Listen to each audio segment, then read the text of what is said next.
प्यारे दर्शकों नमस्कार। तारीख है आज 10 मई 2025, दिन शनिवार, हिंदी तिथि वैशाख माह शुक्ल पक्ष त्रयोदशी। आइए नजर डालते हैं हमारे प्यारे राज्य हिमाचल प्रदेश की तमाम बड़ी खबरों पर। वीडियो शुरू करने से पहले कमेंट बॉक्स में जय हिंद लिखकर हमें सपोर्ट करें और हाँ, वीडियो को पूरा जरूर देखें क्योंकि इस वीडियो में हम जानेंगे बिजली, पानी, मौसम, सरकार के नए नियम, ऐलान। तो चलिए शुरू करते हैं। 3 छुट्टियों में खुले रहेंगे आवश्यक सरकारी कार्यालय, स्थिति पर कड़ी निगरानी रखने के निर्देश। हिमाचल प्रदेश के मुख्यमंत्री सुखविंदर सिंह सुक्खू ने शुक्रवार को भारत और पाकिस्तान के बीच बढ़ते तनाव के दृष्टिगत प्रदेश के सभी उपायुक्तों और पुलिस अधीक्षकों के साथ एक उच्च स्तरीय बैठक की अध्यक्षता की। उन्होंने अधिकारियों से विभिन्न जिलों में मौजूदा स्थिति की विस्तृत जानकारी ली। उन्होंने सभी संबंधित अधिकारियों को वर्तमान स्थिति पर कड़ी निगरानी रखने और किसी भी आपात स्थिति से निपटने के लिए सभी आवश्यक प्रबंध सुनिश्चित करने के निर्देश दिए। सुक्खू ने कहा कि घबराने की कोई आवश्यकता नहीं है, लेकिन सभी स्तरों पर सतर्क रहना नितांत अनिवार्य है। उन्होंने कहा कि आगामी 3 छुट्टियों के दौरान प्रदेश में सभी आवश्यक सरकारी कार्यालय जैसे मुख्यमंत्री कार्यालय, मुख्य सचिव कार्यालय और नियंत्रण कक्ष समिति स्टाफ के साथ कार्यरत रहेंगे। 11 मई तक कई स्थानों पर अंधड़ चलने का येलो अलर्ट, 1 हफ्ते तक बारिश का दौर। हिमाचल प्रदेश के कई भागों में 1 सप्ताह तक बारिश का दौर जारी रहने का पूर्वानुमान है। मौसम विभाग के अनुसार प्रदेश के कई स्थानों पर अंधड़ चलने का येलो अलर्ट भी जारी किया गया। प्रदेश में 10 मई को गरज के साथ बारिश के आसार हैं। मौसम विभाग के अनुसार 10 से 12 मई तक कुछ स्थानों पर हल्की से मध्यम बारिश होगी। 13 व 14 मई को कुछ ऊंचे क्षेत्रों में हल्की बारिश की संभावना है। मौसम विभाग ने 8 से 11 मई के दौरान कई स्थानों पर 30 से 50 किलोमीटर प्रति घंटे की रफ्तार से अंधड़ चलने का येलो अलर्ट जारी किया। सुरक्षित घर वापस लाए जाएंगे, जम्मू कश्मीर में पढ़ रहे हिमाचल के छात्र। उप मुख्य सचेतक केवल सिंह पठानिया ने शुक्रवार को मुख्यमंत्री सुखविंदर सिंह सुक्खू से भेंट कर जम्मू कश्मीर, विशेष रूप से श्रीनगर में पढ़ाई कर रहे हिमाचली विद्यार्थियों को सुरक्षित वापस लाने का आग्रह किया। उन्होंने मुख्यमंत्री को अवगत करवाया कि इन छात्रों के अभिभावक अपने बच्चों की सुरक्षा के प्रति चिंतित हैं। उन्होंने बताया कि वर्तमान में लगभग 103 छात्र जम्मू कश्मीर में शिक्षा ग्रहण कर रहे हैं और भारत पाकिस्तान के मध्य बढ़ रहे तनाव की दृष्टिगत इनके परिजन अत्यंत चिंतित हैं और बच्चों की सुरक्षित वापसी की मांग कर रहे हैं। मुख्यमंत्री ने कहा कि प्रदेश के छात्रों की सुरक्षा और कुशलता राज्य सरकार के लिए सर्वोपरि है।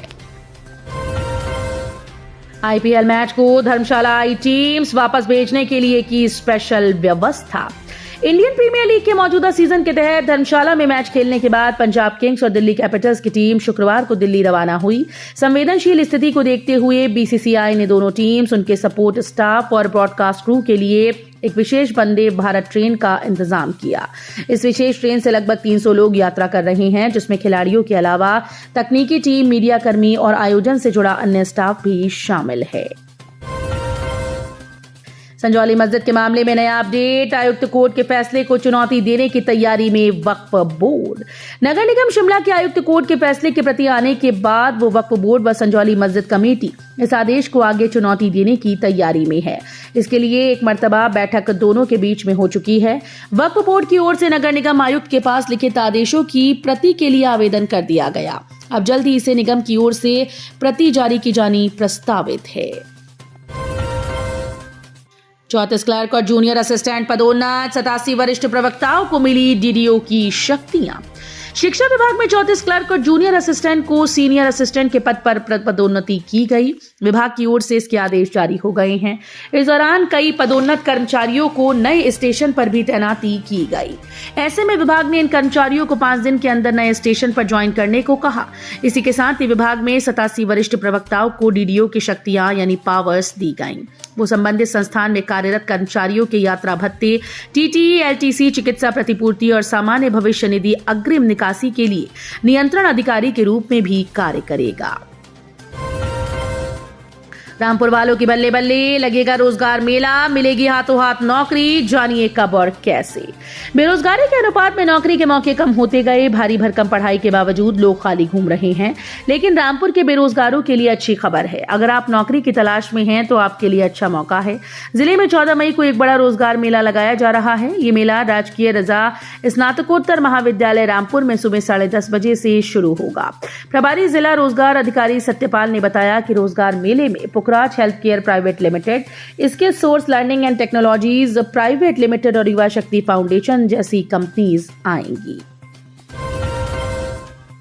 84 आवश्यक दवाओं की कीमतों में संशोधन, एनपीपीए ने तय की मधुमेह उच्च रक्तचाप की खुदरा कीमतें। राष्ट्रीय औषधि मूल्य निर्धारण प्राधिकरण ने 84 आवश्यक दवाओं की अधिकतम खुदरा कीमतें निर्धारित कर दी। इस कदम से मधुमेह, उच्च रक्तचाप, सूजन, सर्दी जुकाम और विटामिन सप्लीमेंट जैसे प्रमुख औषधियों के दाम सस्ते होंगे। ये संशोधन ड्रग्स ऑर्डर 2013 के तहत किया गया, जिसका मुख्य उद्देश्य दवाओं की कीमतों को नियंत्रित कर आम लोगों के लिए आवश्यक दवाएं सस्ती उपलब्ध कराना है। जानकारी के मुताबिक संशोधित सूची में सबसे बड़ा बदलाव एम्पाग्लिफ्लोजिन आधारित फिक्स्ड डोज कॉम्बिनेशन में किया गया है, जो खासकर टाइप 2 डायबिटीज के इलाज में इस्तेमाल होता है। पठानकोट, जम्मू कटरा और अमृतसर के लिए नहीं चलेंगी एचआरटीसी बसेस, ये रहेगा समय। भारत पाक के बीच चल रहे युद्ध को देखते हुए हिमाचल की बसेस को सीमाई क्षेत्रों में रात के समय भेजने पर रोक लगा दी गई। यहां से जो रात्रि बस सेवाएं इन क्षेत्रों के लिए जाती हैं, उन रूटों पर बसेस को नहीं भेजा जाएगा। हालांकि दोपहर के समय में इन बसेस की स्थिति को देखते हुए ही भेजने की सोची गई है, मगर यदि युद्ध के हालात और बिगड़ते हैं तो इन सेवाओं को भी पूरी तरीके से रोक दिया जाएगा। यहाँ पे इंडियन आर्मी, इंडियन नेवी और इंडियन एयरफोर्स में अपना करियर बनाने का सपना देख रही हैं, सो ज्वाइन करें नेशन डिफेंस एकेडमी, जहां आपको मिलती है स्कूलिंग के साथ साथ coaching, best hostel facilities for boys and girls with hygienic and nutritional food, SSB guidelines under the guidance of colonel Puneet Sehgal, and your fitness will support. For more information you can contact with us on given number. Entrance test based PG courses में दाखिले को लेकर बड़ा update, HPU ने उम्मीदवारों को दी राहत। हिमाचल प्रदेश विश्वविद्यालय ने प्रवेश परीक्षा के माध्यम से स्नातकोत्तर कोर्सेज में दाखिले के लिए ऑनलाइन आवेदन की तिथि एक बार फिर से आगे बढ़ा दी। बीएचएम और 5 वर्षीय integrated course and tourism and travel management को छोड़कर अन्य सभी एंट्रेंस टेस्ट बेस्ड कोर्सेज में दाखिले के लिए उम्मीदवार अब ऑनलाइन आवेदन 13 मई तक कर सकते हैं। ऐसे में जिन उम्मीदवारों ने अभी तक प्रवेश परीक्षा में बैठने के लिए आवेदन नहीं किया, वे तय तिथि तक ऑनलाइन आवेदन कर सकते हैं। डरोगांव में पशुशाला में लगी आग, लाखों का नुकसान। झंडूता उपमंडल के ग्राम पंचायत डरो के निवासी नरेंद्र कुमार की पशुशाला में गत शाम अचानक आग लगने से काफी नुकसान हुआ। जानकारी के अनुसार गत सायं लगभग 4:30 बजे नरेंद्र कुमार ने अपनी पशुशाला से धुआं और आग की लपटें उठती देखी। घटनास्थल पर पहुंचने पर उन्होंने देखा कि उनकी धर्मपत्नी निर्मला देवी आग बुझाने का प्रयास कर रही थीं और इस प्रयास में वो भी झुलस गई। पाकिस्तान से हो रहे साइबर हमले, पुलिस ने लोगों को इन 7 सुरक्षा उपायों का पालन करने की दी सलाह। पाकिस्तान से होने वाले संभावित साइबर हमलों से बचाव के लिए Himachal Pradesh cyber crime police ने एडवाइजरी जारी की। राज्य सीआईडी साइबर अपराध की ओर से जारी एडवाइजरी में कहा गया कि हाल ही में पड़ोसी देश पाकिस्तान की ओर से भारत के खिलाफ साइबर हमले के प्रयासों में वृद्धि हुई है। इन हमलों का उद्देश्य भारतीय नागरिकों की व्यक्तिगत जानकारी, बैंकिंग विवरण चुराना और डिजिटल संपत्तियों को नुकसान पहुंचाना है। ये रिक्शा चालक निकला नशे का सौदागर, पुलिस ने नशीले कैप्सूल के साथ किया गिरफ्तार। सिरमौर जिले के उपमंडल पावटा साहिब में पुलिस टीम ने की रिक्शा चालक को नशीले कैप्सूल के साथ गिरफ्तार किया। पुलिस ने केस दर्ज कर जांच शुरू कर दी। प्राप्त जानकारी के अनुसार पुलिस को सूचना मिली कि पावटा साहिब में की रिक्शा चालक नशीले कैप्सूल बेचने का काम करता है। हिमाचल घूमने आए गुजरात के पर्यटक की मौत। जिला के नौर के पर्यटन स्थल नाको में एक पर्यटक की अचानक मौत होने का मामला प्रकाश में आया। प्राप्त जानकारी के अनुसार मृतक की पहचान सुनील सुरेश चंद्र भाटिया 55 वर्ष के रूप में हुई, जो D6 वंशीधर अपार्टमेंट, मिराम बीका स्कूल रोड, नाननपुरी, अहमदाबाद, गुजरात के रूप में हुई।